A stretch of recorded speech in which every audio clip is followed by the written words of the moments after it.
Hello दोस्तों, welcome to decode Indian. I hope आप सभी अच्छे हैं। तो जैसा कि आपको पता है कि अक्टूबर मंथ का जितना भी आरबीआई सर्कुलर्स था उन सभी को हमने बहुत ही डिटेल वे में 3 लेक्चर्स में कवर कर लिया है।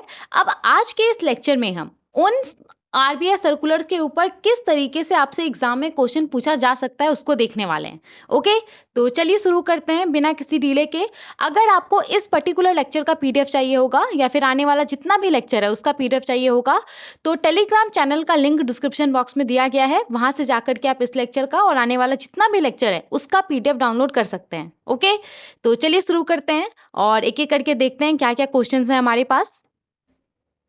एंड आई होप कि जितने सारे भी लोग ये वाला लेक्चर अटेंड कर रहे हैं, आई होप कि आप सभी ने आरबीआई सर्कुलर्स का अक्टूबर मंथ का जो डिटेल एक्सप्लेनेशन वाला लेक्चर है वो आप लोग सभी ने देखा हुआ है। ओके, उसके बाद आप इस लेक्चर को अटेंड कर रहे हैं, तभी यहाँ पे आप क्वेश्चंस को सॉल्व कर पाएंगे। ओके, तो चलिए शुरू करते हैं और देखते हैं सबसे पहला क्वेश्चन क्या है। यहाँ पे हमारे पास जो सबसे पहला क्वेश्चन है, इस क्वेश्चन में आपसे पूछा जा रहा है कि फेमा 99 के किस सेक्शन के तहत कंपाउंडिंग ऑफ कॉन्ट्रावेंशंस के बारे में बात हुआ है। ओके, फेमा 99 का कौन सा सेक्शन कंपाउंडिंग ऑफ कॉन्ट्रावेंशंस के बारे में बात करता है, तो ये आपको बताना है। बताइए क्या होगा इसका राइट आंसर। मैं थोड़ा सा आपको समय दे देती हूँ, 2-3 सेकेंड का। देखिए इसका जो राइट आंसर है वो है ऑप्शन ए, सेक्शन 15। तो फॉरेन एक्सचेंज मैनेजमेंट एक्ट का जो सेक्शन 15 है उसके तहत कंपाउंडिंग ऑफ कॉन्ट्रावेंशंस के बारे में बात हुआ है और ये रिजर्व बैंक ऑफ इंडिया को एम्पावर करता है कि वो फेमा 99 के सेक्शन 13 के तहत डिफाइंड किसी भी कॉन्ट्रावेंशन का कंपाउंडिंग कर सकता है। अब जिन लोगों ने अक्टूबर मंथ के आरबीआई सर्कुलर्स वाला लेक्चर देखा हुआ है उनको तो ये क्वेश्चन आसानी से समझ में आ गया होगा। जिन लोगों ने नहीं देखा है तो उनको यहाँ पे मैं थोड़ा सा बता देती हूँ। देखिए यहाँ पे ये जो कंपाउंडिंग ऑफ कॉन्ट्रावेंशंस है उसका मतलब क्या होता है, तो देखिए सबसे पहले तो यहाँ पे जो कॉन्ट्रावेंशन वर्ड मेंशन है इसका क्या मतलब है। इसका मतलब है वायलेशन, उल्लंघन। तो फॉरेन एक्सचेंज मैनेजमेंट एक्ट 1999 का अगर कोई प्रोविजन है उसका ब्रीच होता है, उसका वायलेशन होता है, उसका उल्लंघन होता है, या फिर इसके तहत इशूड किसी भी rules, regulations, notification, orders, direction, circular का उल्लंघन होता है, तो वो क्या बोला जाएगा, वो कॉन्ट्रावेंशन बोला जाएगा। ओके, नाउ यहाँ पे ये जो वर्ड है कंपाउंडिंग, इसका क्या मतलब होता है, तो कंपाउंडिंग एक ऐसा प्रोसेस होता है जिसमें जिस व्यक्ति के द्वारा कॉन्ट्रावेंशन किया जाता है, जिस व्यक्ति ने जो फेमा एक्ट का प्रोविजन है उसका उल्लंघन किया है, वो व्यक्ति वॉलेंटरी मतलब कि अपनी इच्छा से इस बात को एक्सेप्ट करता है कि उसके द्वारा गलती हुआ है, उसने इस पर्टिकुलर नियम का उल्लंघन किया है और वो यहाँ पे रिक्वेस्ट करता है उसके सेटलमेंट के लिए। ठीक है, तो ये होता है कंपाउंडिंग। समझ में आ गया। तो फेमा 99 के तहत जो भी कॉन्ट्रावेंशन होता है, जो भी नियमों का उल्लंघन होता है, उसका जो कंपाउंडिंग किया जाता है, तो उसके लिए भारत सरकार ने अभी foreign exchange compounding proceedings rules 2024 को नोटिफाई किया है। फेमा 99 के तहत जो कॉन्ट्रावेंशन होता है उसका कंपाउंडिंग के लिए, जो भी नियम का उल्लंघन होता है उसका सेटलमेंट के लिए। ठीक है, तो यहाँ पे ये जो क्वेश्चन था ये उसी से रिलेटेड था और अभी जो आपको कुछ नेक्स्ट क्वेश्चंस देखने को मिलेंगे वो भी आपको ये जो foreign exchange compounding proceedings rule 2024 है उसी से रिलेटेड मिलेगा। ठीक है, आगे बढ़ते हैं, नेक्स्ट क्वेश्चन को देखते हैं। यहाँ पे हमारे पास जो क्वेश्चन है इसमें आपसे पूछा जा रहा है कि इनमें से कौन सा अथॉरिटी को एम्पावर किया गया है फेमा 99 के तहत जो कॉन्ट्रावेंशन होता है उसका कंपाउंडिंग करने के लिए। तो बताइए कौन सा अथॉरिटी यहाँ पे एम्पावर्ड है फेमा 99 के तहत जो कॉन्ट्रावेंशन होता है उसका कंपाउंडिंग के लिए। देखिए इसका जो राइट आंसर है वो है option B, Reserve Bank of India. तो रिजर्व बैंक ऑफ इंडिया को एम्पावर किया गया है, अभी हमने देखा था लास्ट वाले क्वेश्चन में ही, रिजर्व बैंक ऑफ इंडिया को एम्पावर किया गया है कि वो फेमा 99 के सेक्शन 13 के तहत जो भी कॉन्ट्रावेंशंस डिफाइंड है उसका कंपाउंडिंग वो कर सकता है, उसका सेटलमेंट वो कर सकता है। ठीक है, आगे बढ़ते हैं, नेक्स्ट क्वेश्चन को देखते हैं।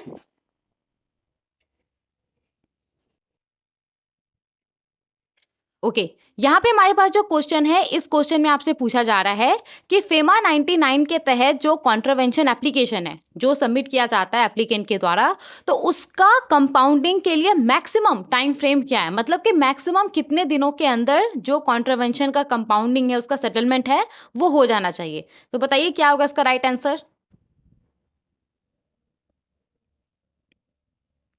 देखिए इसका जो राइट आंसर है वो है ऑप्शन सी 180 डेज। तो फेमा 99 के सेक्शन 15 के तहत, फेमा 99 के सेक्शन 13 के तहत जो भी कॉन्ट्रावेंशन डिफाइन है उसका कंपाउंडिंग किया जा सकता है। तो इसके लिए जिस भी पर्सन के द्वारा कॉन्ट्रावेंशन किया गया है वो एप्लीकेशन सबमिट करता है, जिसे हम एप्लीकेंट बोलते हैं, और यहाँ पे उसके आधार पे उसका कंपाउंडिंग होता है।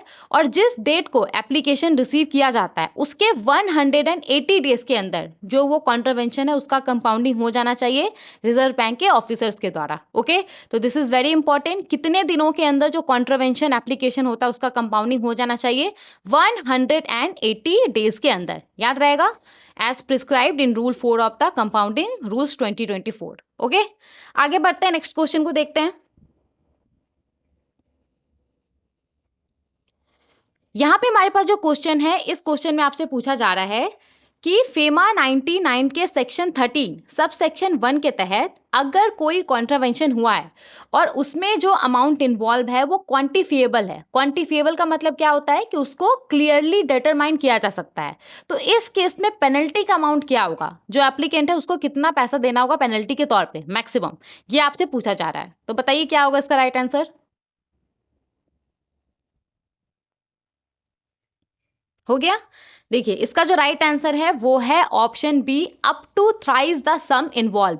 तो उस कॉन्ट्रावेंशन के अंदर जितना भी पैसा इन्वॉल्व होगा उसका 3 गुना तक जो पैसा है वो देना पड़ सकता है जिसके द्वारा भी कॉन्ट्रावेंशन किया गया है उसको। ओके, तो यहाँ पे सेक्शन 13 सब सेक्शन 1 जो है उसके तहत फेमा 99 का प्रोविजंस का अगर उल्लंघन किया जाता है किसी भी पर्सन के द्वारा, या फिर इसके द्वारा फेमा के तहत इशूड किसी भी रूल, रेगुलेशन, नोटिफिकेशन, डायरेक्शन या ऑर्डर का उल्लंघन किया जाता है, या फिर आरबीआई ने कुछ ऑथराइजेशन दिया हुआ है, कुछ परमिशन दिया हुआ है और उसके साथ कुछ कंडीशन अटैच है और उसका यहाँ पे कॉन्ट्रावेंशन होता है, तो जो कॉन्ट्रवीनर है जिसके द्वारा उल्लंघन किया गया है, तो यहाँ पे अगर जो कॉन्ट्रावेंशन हुआ उसमें जो पैसा इन्वॉल्व है वो क्वांटिफिएबल है, उसको डिटरमाइन किया जा सकता है, तो इस केस में उसको मैक्सिमम 3 गुना तक, अगर 10,000 रुपये इन्वॉल्व है तो मैक्सिमम 30,000 रुपये तक उसको पेनल्टी के तौर पे देना पड़ सकता है अपॉन एडजुडिकेशन, मतलब कि जब ये प्रूव हो जाएगा कि वो गिल्टी है उसके बाद। ठीक है, और यहाँ पे वैसा कॉन्ट्रवेंशन जिसमें जो पैसा इन्वॉल्व है वो डायरेक्टली क्वांटिफिएबल नहीं है, उसको डायरेक्टली डिटरमाइन नहीं किया जा सकता कि कितना पैसा इन्वॉल्व है, तो इस केस में उसको अप टू 2 लाख रुपए तक का जो पेनल्टी है वो देना पड़ सकता है। ठीक है, और अगर जो कॉन्ट्रवेंशन हुआ है वो अगर कंटिन्यू रहता है, आज हुआ है, आज के बाद कल भी हो रहा है, परसों भी हो रहा है, ये कंटिन्यू रहता है, तो यहाँ पे फर्स्ट डे के बाद जितने भी दिन जो कॉन्ट्रावेंशन है वो कंटिन्यू रहेगा, हर दिन के लिए उसको 5,000 रुपए का पेनल्टी करके देना होगा। ठीक है, जब तक कॉन्ट्रावेंशन कंटिन्यू रहता है। तो यहाँ पे ये सब कुछ कुछ खास प्रोविजंस है। ठीक है, आगे बढ़ते हैं, नेक्स्ट क्वेश्चन को देखते हैं।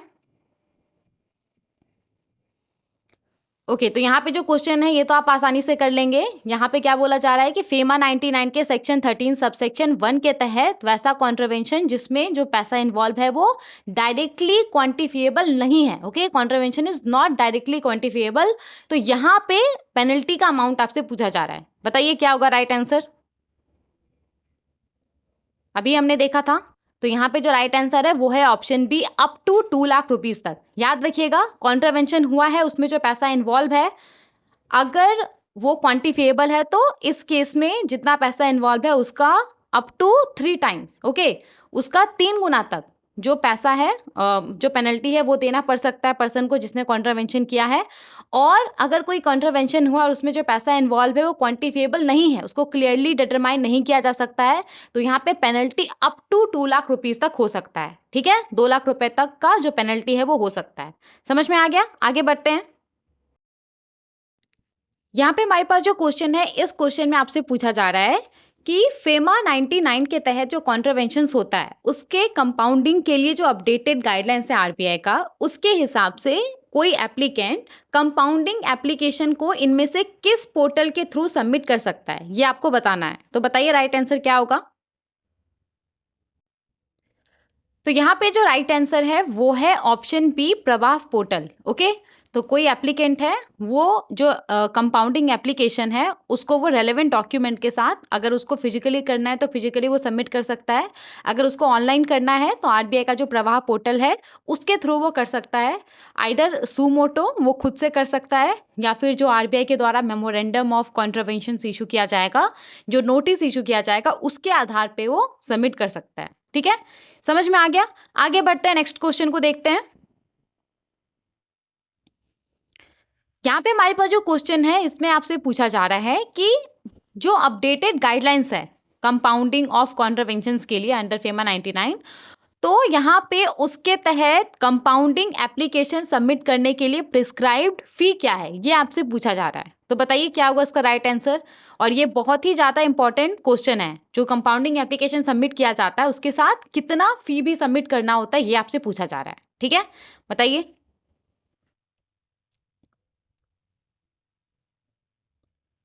देखिए इसका जो राइट आंसर है वो है ऑप्शन सी, 10,000 रुपीज। तो जितना भी कंपाउंडिंग एप्लीकेशन है जब उसको सबमिट किया जाएगा तो उसके साथ 10,000 रुपीज प्रिस्क्राइब्ड फी भी सबमिट करना होगा, प्लस एप्लीकेबल जीएसटी जो कि अभी 18% के हिसाब से है। तो 10,000 रुपीज प्लस 18% के हिसाब से जो जीएसटी बनता है वो सबमिट करना होगा। ठीक है, किस तरीके से ये फी सबमिट करना होगा, तो आरबीआई के फेवर में डिमांड ड्राफ्ट इशू करके फी सबमिट किया जा सकता है, या एनईएफटी के थ्रू सबमिट किया जा सकता है, या फिर किसी भी परमिसिबल इलेक्ट्रॉनिक या ऑनलाइन मोड ऑफ पेमेंट के थ्रू जो फी है वो सबमिट किया जा सकता है। ठीक है, आगे बढ़ते हैं, नेक्स्ट क्वेश्चन को देखते हैं।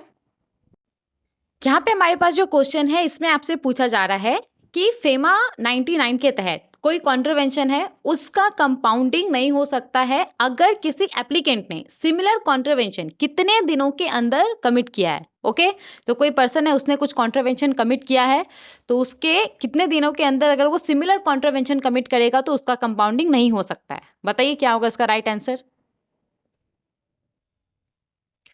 देखिए इसका जो राइट आंसर है वो है ऑप्शन सी, 3 इयर्स। ओके, तो कोई पर्सन है उसके द्वारा कुछ कॉन्ट्रवेंशन कमिट किया गया है और उसका कंपाउंडिंग हो चुका है। ओके, और जिस डेट को उसने कॉन्ट्रवेंशन कमिट किया है उसके 3 साल के अंदर उसके द्वारा सेम कॉन्ट्रवेंशन कमिट किया गया है, तो फिर यहाँ पे 3 साल के अंदर जो उसके द्वारा सेम कॉन्ट्रवेंशन कमिट किया गया है उसका कंपाउंडिंग नहीं हो सकता है, और फिर जो फेमा एक्ट का रेलेवेंट प्रोविजन है वो फिर एप्लीकेबल होगा। ठीक है, समझ में आ गया? आगे बढ़ते हैं, नेक्स्ट क्वेश्चन को देखते हैं।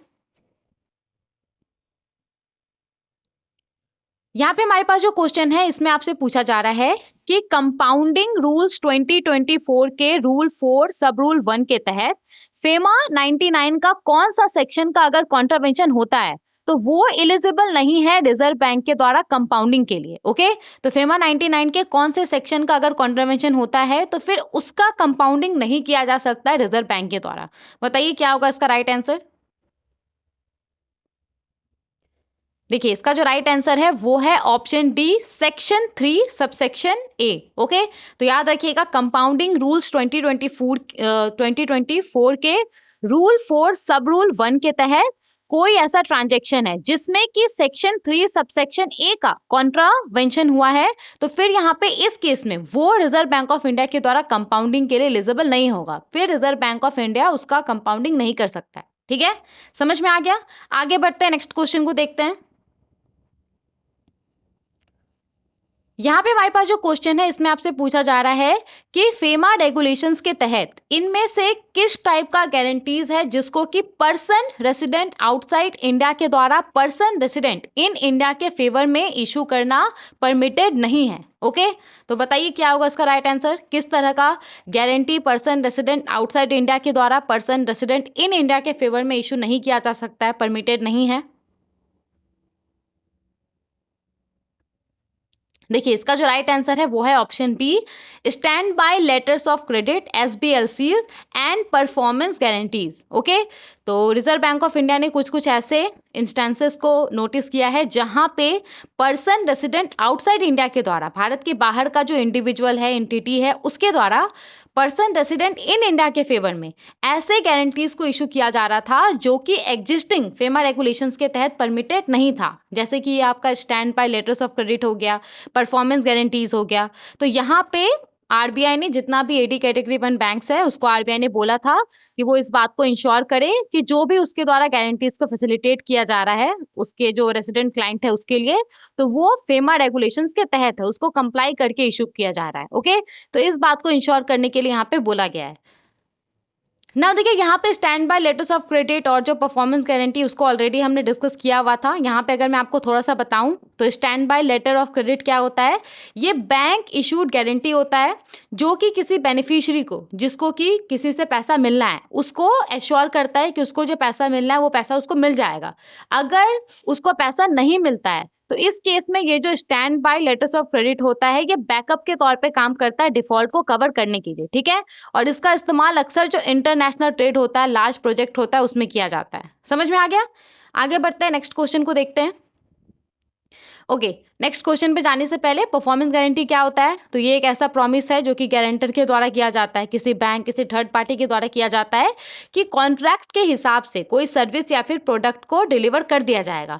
और अगर जो पार्टी रिस्पॉन्सिबल है, सपोज कि भारत सरकार ने किसी कंपनी को एक प्रोजेक्ट तैयार करने के लिए बोला है तो वो कंपनी यहाँ पे रिस्पॉन्सिबल है। तो जो पार्टी रिस्पॉन्सिबल है अगर वो प्रोजेक्ट के टर्म्स एंड कंडीशंस के हिसाब से जो सर्विस है या जो प्रोडक्ट है उसको डिलीवर नहीं कर पाता है, तो यहाँ पे ये जो परफॉर्मेंस गारंटी है ना उसका इस्तेमाल करके जो बेनिफिशियरी है, जैसे कि हमारे एग्जांपल में गवर्नमेंट ऑफ इंडिया, तो वो यहाँ पे बैंक से कंपनसेशन रिसीव कर सकता है। ठीक है, समझ में आ गया? तो यहाँ पे ये जो standby letter of credit होता है, जो परफॉर्मेंस गारंटी होता है, ये पर्सन रेसिडेंट आउटसाइड इंडिया के द्वारा पर्सन रेसिडेंट इन इंडिया के फेवर में इशू करना एग्जिस्टिंग फेमा रेगुलेशंस के तहत परमिटेड नहीं है। समझ में आ गया? आगे बढ़ते हैं, नेक्स्ट क्वेश्चन को देखते हैं। यहाँ पे हमारे पास जो क्वेश्चन है इसमें आपसे ये पूछा जा रहा है कि इंटरेस्ट इक्वलाइजेशन स्कीम को पहली बार कब इंप्लीमेंट किया गया था, तो बताइए क्या होगा राइट आंसर। देखिए इसका जो राइट आंसर है वो है ऑप्शन बी, 1 अप्रैल 2015। तो इंटरेस्ट इक्वलाइजेशन स्कीम को 1 अप्रैल 2015 को लॉन्च किया गया था। इस स्कीम के तहत सब्सिडाइज इंटरेस्ट रेट के ऊपर प्री और post shipment export credit provide किया जाता है इंडियन रुपीस में हमारे देश के जो एक्सपोर्टर्स हैं उसको। ओके, तो सिंपली आपसे यहाँ पे इंटरेस्ट इक्वलाइजेशन स्कीम को कब इंप्लीमेंट किया गया था पहली बार, वो आपसे पूछा जा रहा है। ओके, आगे बढ़ते हैं, नेक्स्ट क्वेश्चन को देखते हैं।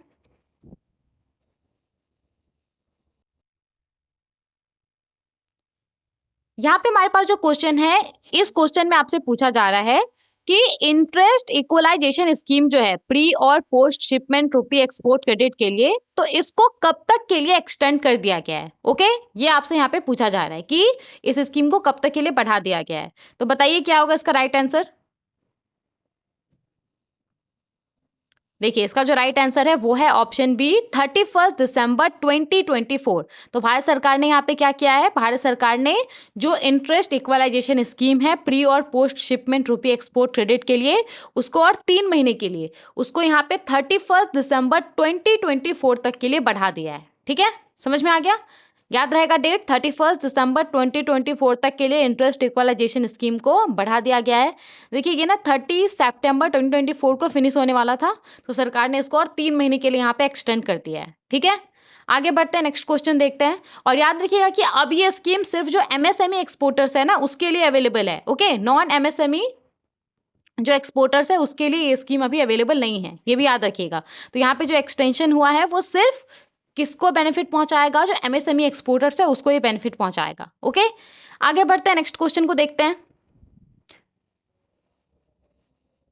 ओके, यहाँ पे हमारे पास जो क्वेश्चन है इसमें आपसे पूछा जा रहा है कि इंटरेस्ट इक्वलाइजेशन स्कीम के तहत एमएसएमई, कोई एक एमएसएमई फाइनेंशियल ईयर 2024-25 के लिए मैक्सिमम कितना फाइनेंशियल बेनिफिट अवेल कर सकता है, तो बताइए क्या होगा इसका राइट आंसर। देखिए इसका जो राइट आंसर है वो क्या है, इसका जो राइट आंसर है वो है option B, 50 lakh rupees. Okay, तो इंटरेस्ट इक्वलाइजेशन स्कीम के तहत कोई एमएसएमई फाइनेंशियल ईयर 2024-25 के लिए 31 दिसंबर 2024 तक, क्योंकि ये स्कीम इसी डेट तक वैलिड रहेगा, इसीलिए इसी डेट तक वो फाइनेंशियल बेनिफिट अवेल कर सकता है। तो इंटरेस्ट इक्वलाइजेशन स्कीम के तहत कोई एमएसएमई फाइनेंशियल ईयर 2024-25 के लिए 31 दिसंबर 2024 तक मैक्सिमम 50 लाख रुपीस का जो फाइनेंशियल बेनिफिट होता है वो अवेल कर सकता है। ठीक है, समझ में आ गया? आगे बढ़ते हैं, नेक्स्ट क्वेश्चन को देखते हैं। यहाँ पे हमारे पास जो क्वेश्चन है इसमें आपसे पूछा जा रहा है कि इनमें से कौन सा क्रेडिट इंफॉर्मेशन कंपनी है जो कि भारत के अंदर one of the leading credit information company नहीं है। तो ये आपको बताना है, बताइए इसका राइट आंसर क्या होगा। तो यहाँ पे इसका जो राइट आंसर है वो है option D, Dun and Bradstreet. Okay, तो ये एक लीडिंग क्रेडिट इंफॉर्मेशन कंपनी नहीं है भारत के अंदर। हमारे देश के अंदर 4 लीडिंग क्रेडिट इंफॉर्मेशन कंपनीज है, TransUnion CIBIL, Equifax, Experian और CRIF हाईमार्क। ओके, तो ये 4 लीडिंग क्रेडिट इंफॉर्मेशन कंपनीज है हमारे देश के अंदर। आगे बढ़ते हैं, नेक्स्ट क्वेश्चन को देखते हैं। ओके, यहाँ पे हमारे पास जो क्वेश्चन है ये काफ़ी अच्छा क्वेश्चन है। इस क्वेश्चन में आपसे पूछा जा रहा है कि कोई फाइनेंशियल इंस्टीट्यूशन है। ओके, मैं इसको एक्सप्लेन कर देती हूँ। इस क्वेश्चन में आपसे पूछा जा रहा है कि जैसे कि मान लीजिए कोई फाइनेंशियल इंस्टीट्यूशन है और उसका सर्टिफिकेट ऑफ रजिस्ट्रेशन या फिर लाइसेंस को कैंसिल कर दिया गया है, तो उसके बाद के लिए जो क्रेडिट इंफॉर्मेशन रिपोर्टिंग मैकेनिज्म है उसके प्रोविजन के हिसाब से, अभी जो आरबीआई के द्वारा इशू किया गया है उसके प्रोविजन के हिसाब से इनमें से कौन सा स्टेटमेंट सही है। ओके, तो इस स्लाइड में आपको बस क्वेश्चन दिख रहा होगा। ये वाला जो स्लाइड है इसमें ऑप्शंस है, तो हर एक ऑप्शन में स्टेटमेंट दिया गया, आपको बताना है कि कौन सा स्टेटमेंट सही है। ठीक है, तो बताइए। जैसे कि देखिए जो ऑप्शन ए है उसमें जो स्टेटमेंट है उसमें क्या बोला जा रहा है कि जितना भी सीआई है, सीआई मीन्स जितना भी क्रेडिट इंस्टीट्यूशंस है जिसके लाइसेंस को या सीओआर को कैंसिल कर दिया गया है आरबीआई के द्वारा, तो उसको सीआईसीआरए के सेक्शन 2F सबसेक्शन 8 के तहत क्रेडिट इंस्टीट्यूशन के तौर पे कैटेगराइज किया जाएगा। ओके, स्टेटमेंट 2 में बोला जा रहा है कि जितना भी क्रेडिट इंस्टीट्यूशन है जिसका कि लाइसेंस को कैंसिल कर दिया गया है, तो लाइसेंस कैंसिल होने के पहले उसने जितने भी बोरोवर्स को ऑनबोर्ड किया होगा और जिसका रिपोर्टिंग उसने सीआईसी को किया होगा, तो सेम उसी वे में लाइसेंस कैंसिल होने के बाद भी वो उन बोरोवर्स का जो क्रेडिट इन्फॉर्मेशन है उसका रिपोर्टिंग जितना भी 4 सीआईसी है उसको करेगा। तो और ऑप्शन सी में क्या बोला जा रहा है कि बोथ ए और बी सही है, और ऑप्शन डी में बोला जा रहा है कि नन ऑफ द अबव, मतलब कि कोई भी सही नहीं है। तो बताइए क्या होगा इसका राइट आंसर। देखिए इसका जो राइट आंसर है वो है option C, both A and B. Okay, तो रिजर्व बैंक ऑफ इंडिया ने अभी जो क्रेडिट इंफॉर्मेशन कंपनीज है, जो क्रेडिट इंस्टीट्यूशन है, उसको बोला है क्रेडिट इंफॉर्मेशन रिपोर्टिंग मैकेनिज्म को इम्प्लीमेंट करने के लिए जब किसी बैंक या एनबीएफसी का जो लाइसेंस होता है या सीओआर होता है उसको कैंसिल कर दिया जाता है, उसके बाद के लिए क्रेडिट इंफॉर्मेशन सबमिट करने के लिए यहाँ पे सीआईसी को, सीआई को बोला है कि वो एक क्रेडिट इंफॉर्मेशन रिपोर्टिंग मैकेनिज्म को इम्प्लीमेंट करेगा।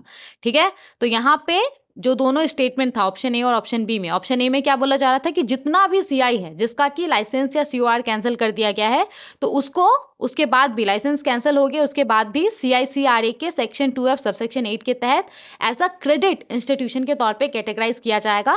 मतलब कि और जैसे ही मान लीजिए कि इसको क्रेडिट इंस्टीट्यूशन के तौर पे कैटेगराइज किया जाता है ना, तभी ये इसके पास जो क्रेडिट इंफॉर्मेशन रहता है वो सीआईसी कलेक्ट कर सकता है। ठीक है, पहले क्या था कि लाइसेंस कैंसिल कर दिया गया या सीओआर कैंसिल हो गया, तो यहाँ पे वैसे फाइनेंशियल इंस्टीट्यूशन को एज अ क्रेडिट इंस्टीट्यूशन के तौर पे नहीं माना जाता था और उससे जो क्रेडिट इंफॉर्मेशन है वो सीआईसी कलेक्ट नहीं कर पाता था, जिससे सीआईसी के पास जो लोगों का रिपोर्ट होता था, क्रेडिट रिपोर्ट, वो अपडेट नहीं होता था और जिससे बोरोवर को दिक्कत होता था।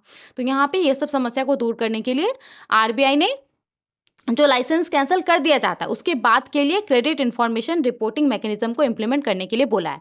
और उसके तहत क्या बोला है, सबसे पहला पॉइंट समझ में आ गया।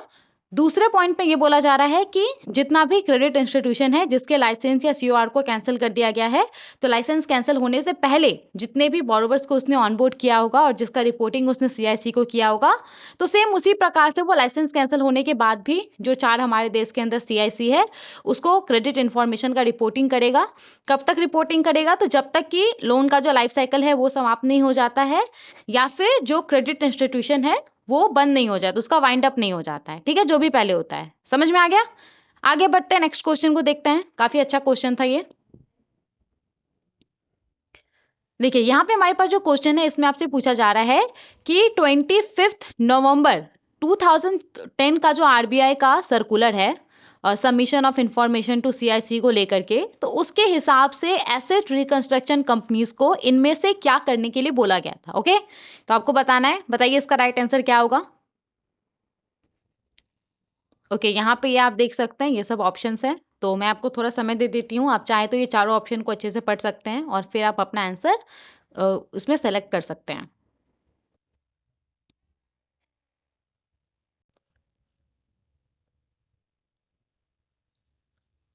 पढ़ लिया चारों ऑप्शन। देखिए यहाँ पे जो राइट आंसर है वो है option B, ARCs must become a member of at least one credit information company.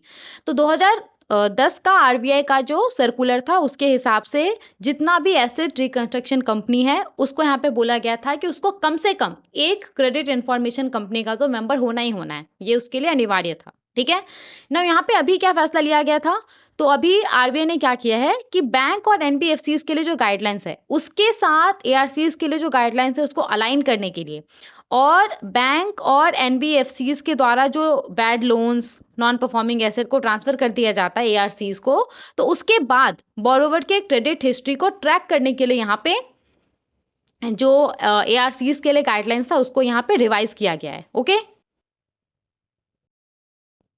तो पहले क्या नियम था कि जो एसेट रिकंस्ट्रक्शन कंपनी है उसको कम से कम एक सीआईसी का मेंबर होना था, राइट। लेकिन यहाँ पे जो रिवाइज गाइडलाइंस है उसके हिसाब से ये बोला गया है कि एसेट रिकंस्ट्रक्शन कंपनी को जितना भी सीआईसी है सभी का मेंबर होना इसके लिए अनिवार्य है, और उन सभी को ये जो भी रिक्वायर्ड डेटा होता है वो ये प्रोवाइड करेगा। ठीक है, समझ में आ गया। आगे बढ़ते हैं, नेक्स्ट क्वेश्चन को देखते हैं। यहाँ पे हमारे पास जो क्वेश्चन है, इस क्वेश्चन में आपसे पूछा जा रहा है कि जो रिवाइज्ड आरबीआई गाइडलाइंस है उसके हिसाब से जो एसेट रिकंस्ट्रक्शन कंपनी के लिए सीआईसी के मेंबरशिप को लेकर के रिवाइज्ड आरबीआई गाइडलाइंस है उसके हिसाब से एसेट रिकंस्ट्रक्शन कंपनीज के लिए इनमें से क्या रिक्वायर्ड है। ओके, तो चार ऑप्शन है, मैं समय दे देती हूँ, चारों ऑप्शन को पढ़ लीजिए और फिर अपना राइट जो आंसर है वो सेलेक्ट कीजिए।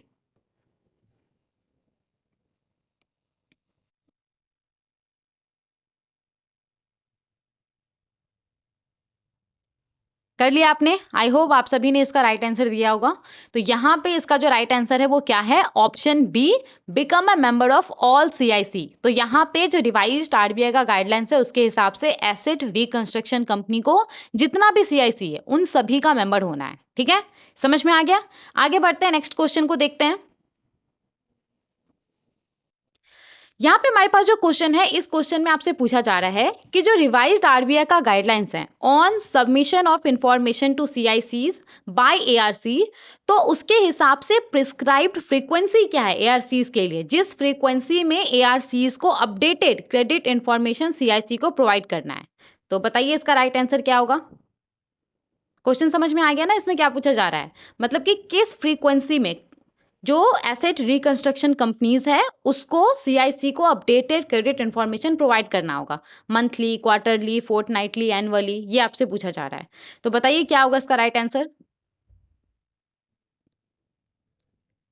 देखिए इसका जो राइट आंसर है वो है ऑप्शन सी, फोर्टनाइटली। ओके, तो जो एसेट रिकंस्ट्रक्शन कंपनीज है उसको रेगुलरली फोर्टनाइटली बेसिस पे, यानी कि हर 2 सप्ताह पे जो अपडेटेड क्रेडिट इंफॉर्मेशन रहता है वो सीआईसी को प्रोवाइड करना होगा, या फिर वो इससे शॉर्टर इंटरवल पे भी प्रोवाइड कर सकता है अगर दोनों के बीच में एग्रीमेंट हो जाता है, म्यूचुअली दोनों एग्री हो जाता है एक शॉर्टर इंटरवल पे, तो उस पर भी अपडेटेड जो क्रेडिट इन्फॉर्मेशन है वो सीआईसी को प्रोवाइड कर सकता है, लेकिन कम से कम इसको फोर्टनाइटली बेसिस पे तो प्रोवाइड करना ही करना होगा। ठीक है, ये रिक्वायर्ड है। समझ में आ गया। आगे बढ़ते हैं, नेक्स्ट क्वेश्चन को देखते हैं। यहाँ पे हमारे पास जो क्वेश्चन है इसमें आपसे पूछा जा रहा है कि जो रिवाइज्ड आरबीआई का गाइडलाइंस है उसके हिसाब से जो एआरसीज है, एआरसी को सीआईसी के तरफ से जो रिजेक्टेड डेटा मिलेगा तो कितने दिनों के अंदर उसको उस डेटा को रेक्टिफाई करके रीअपलोड करना है। ठीक है, समझ में आ गया क्वेश्चन। बताइए क्या होगा इसका राइट आंसर, कितने दिनों के अंदर उसको डेटा को सही करके फिर से अपलोड करना है। देखिए इसका जो राइट आंसर है वो है ऑप्शन सी 7 डेज। ओके, तो एसेट रिकंस्ट्रक्शन कंपनी ने मान लीजिए कोई सीआईसी है, उसको कुछ डेटा दिया था, अब सीआईसी ने ना वो डेटा एक्सेप्ट नहीं किया। अब कुछ भी रीजन हो सकता है, इनकम्प्लीट डेटा है, इनकरेक्ट है, तो यहाँ पे सीआईसी ने वो डेटा रिजेक्ट कर दिया।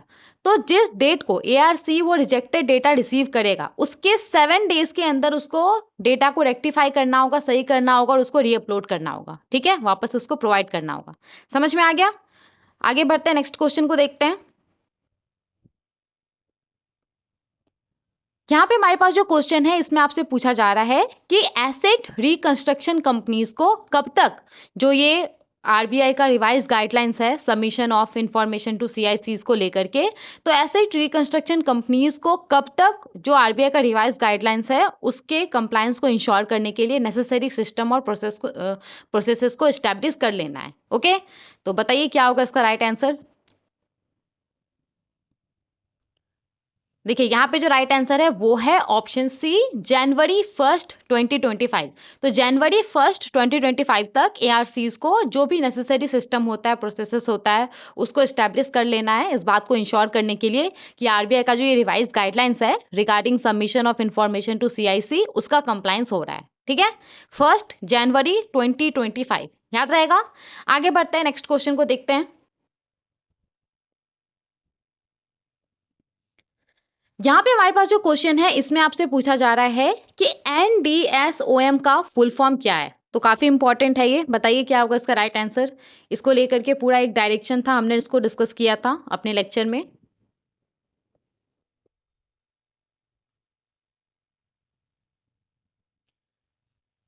कर लिया ये क्वेश्चन। देखिए इसका जो राइट आंसर है वो है ऑप्शन बी। एनडीएसओएम का फुल फॉर्म क्या है? N for negotiated, D for dealing, S for system, O for order, M for matching. तो एनडीएसओएम का फुल फॉर्म क्या है? Negotiated dealing system order matching. अगस्त 2005 में इसको इंट्रोड्यूस किया गया था। ये है क्या? तो ये एक स्क्रीन बेस्ड, एक online electronic anonymous order matching system है। इसमें बायर और सेलर को एक दूसरे का आइडेंटिटी पता नहीं होता है। और इसके ऊपर होता है क्या इस प्लेटफॉर्म के ऊपर? तो जो इशूड गवर्नमेंट सिक्योरिटीज है, ओके, उसका यहाँ पे ट्रेडिंग होता है। गवर्नमेंट सिक्योरिटीज में यहाँ पे सेकेंडरी मार्केट ट्रेडिंग के लिए ये पर्टिकुलर सिस्टम है, ये पर्टिकुलर प्लेटफॉर्म है। ओके, तो इस प्लेटफॉर्म के ऊपर जो इशूड गवर्नमेंट सिक्योरिटीज है उसको बाय किया जाता है, सेल किया जाता है। और इस पूरे प्लेटफॉर्म को कौन ओन करता है? तो इस पूरे प्लेटफॉर्म को reserve Bank of India own करता है। ठीक है, तो यहाँ पे हाल ही में रिजर्व बैंक ऑफ इंडिया ने क्या किया है, ये जो पर्टिकुलर प्लेटफॉर्म है एनडीएसओएम प्लेटफॉर्म, उसके लिए जो एक्सेस क्राइटेरिया है, मतलब जिस क्राइटेरिया के ऊपर अगर कोई एंटिटी खड़ा उतरता है तभी वो इस प्लेटफॉर्म तक एक्सेस पा सकेगा, तो जो एक्सेस क्राइटेरिया है उसको आरबीआई ने यहाँ पे रिवाइज किया है। ओके, आगे बढ़ते हैं, नेक्स्ट क्वेश्चन को देखते हैं। यहाँ पे हमारे पास जो क्वेश्चन है इसमें आपसे पूछा जा रहा है कि आरबीआई का जो रिवाइज्ड एक्सेस क्राइटेरिया है एनडीएसओएम प्लेटफॉर्म के लिए, तो उसके हिसाब से एनडीएसओएम प्लेटफॉर्म तक एक्सेस पाने के लिए कौन एलिजिबल है। तो यहाँ पे आपसे ये पूछा जा रहा है। 4 ऑप्शन है, बताइए राइट आंसर क्या होगा।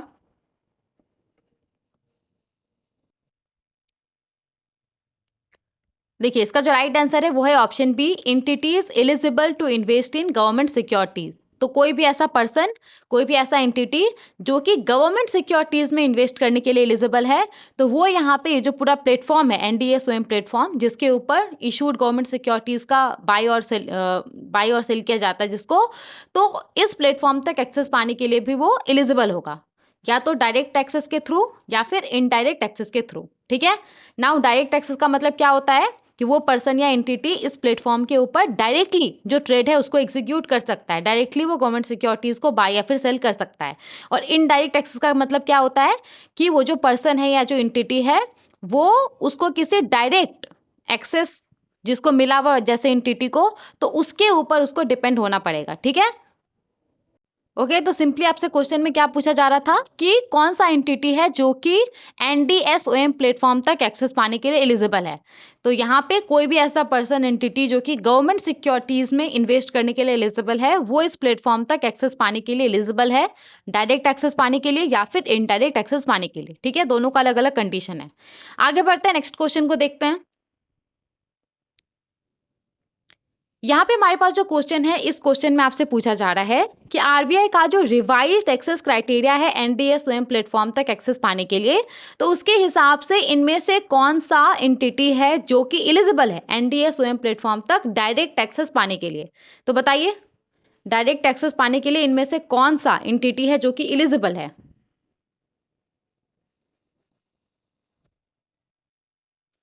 देखिए, यहाँ पे जो राइट आंसर है वो है option C, provident fund. Okay, तो ये सब कुछ एंटिटीज है जो कि एनडीए स्वयं प्लेटफॉर्म तक डायरेक्ट एक्सेस पाने के लिए एलिजिबल है, अगर वो कुछ कुछ रिक्वायरमेंट है, कंडीशन है, उसके ऊपर खड़ा उतरता है। तो कौन कौन है? तो ये bank, stand alone primary dealers, NBFCs including housing finance companies, AIFIs, mutual funds, provident funds, pension funds, insurance companies, regulated market infrastructure institutions, या फिर कोई भी ऐसा एंटिटी जिसको कि आरबीआई ने स्पेसिफिकली परमिट किया हुआ है इस पर्पस के लिए। ठीक है, तो ये सब जो एनडीए स्वयं प्लेटफॉर्म है उस तक डायरेक्ट एक्सेस पा सकता है, अगर वो कुछ कुछ रिक्वायरमेंट है, कंडीशन है, उसके ऊपर खड़ा उतरता है। तो ओके, आगे बढ़ते हैं, नेक्स्ट क्वेश्चन को देखते हैं। यहाँ पे हमारे पास जो क्वेश्चन है, इस क्वेश्चन में आपसे पूछा जा रहा है कि इनमें से कौन सा ऐसा रिक्वायरमेंट है जिसके ऊपर अगर कोई एंटिटीज खरा उतरेगा तभी उसको एनडीए स्वयं प्लेटफॉर्म तक डायरेक्ट एक्सेस मिलेगा। तो बताइए क्या होगा इसका राइट आंसर?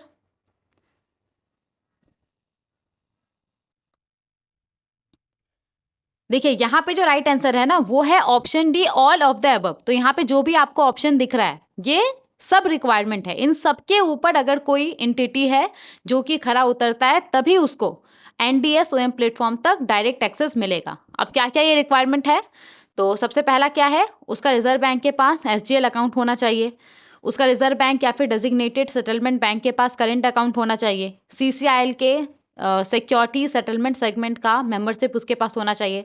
तो इन सब रिक्वायरमेंट के ऊपर अगर वो खड़ा उतरता है तभी कोई भी बैंक है या फिर कोई स्टैंड ऑन प्राइमरी डीलर्स है, एनबीएफसी है, एआईएफआई है, म्यूचुअल फंड है, पेंशन फंड है, वो एनडीए स्वयं प्लेटफॉर्म तक डायरेक्ट एक्सेस पा सकता है। ठीक है, आगे बढ़ते हैं, नेक्स्ट क्वेश्चन को देखते हैं। यहाँ पे हमारे पास जो क्वेश्चन है इसमें इनडायरेक्ट एक्सेस को लेकर के क्वेश्चन पूछा गया है। यहाँ पे आपसे पूछा जा रहा है कि इनमें से कौन एनडीए स्वयं प्लेटफॉर्म तक इनडायरेक्ट एक्सेस अवेल कर सकता है। तो बताइए क्या होगा इसका राइट आंसर? देखिए, यहाँ पे जो राइट आंसर है वो है option T, all of the above. तो यहाँ पे ऑप्शंस में आपको जो भी दिख रहा है वो सब यहाँ पे जो एनडीए स्वयं प्लेटफॉर्म है उस तक डायरेक्ट एक्सेस पा सकता है। तो कोई ऐसा एंटिटी है जो डायरेक्ट एक्सेस के लिए एलिजिबल नहीं है, an entity not meeting the requirement for direct access. कोई एंटिटी है जो कि डायरेक्ट एक्सेस के लिए जो रिक्वायरमेंट है उसके ऊपर खड़ा नहीं उतरता है, कोई एंटिटी है जिसको कि डायरेक्ट एक्सेस ग्रांट नहीं किया गया आरबीआई के द्वारा। तो ये सब यहाँ पे एनडीए स्वयं प्लेटफॉर्म तक इनडायरेक्ट एक्सेस अवेल कर सकता है। ठीक है, समझ में आ गया? तो ये आज के इस लेक्चर का हमारा लास्ट क्वेश्चन था। आई होप जितने सारे भी क्वेश्चंस हमने यहाँ पे डिस्कस किए हैं वो आपके लिए यूजफुल होंगे, आपको ये सभी समझ में आया होगा और आपको ये लेक्चर इन्फॉर्मेटिव लगा होगा। Thank you so much for watching.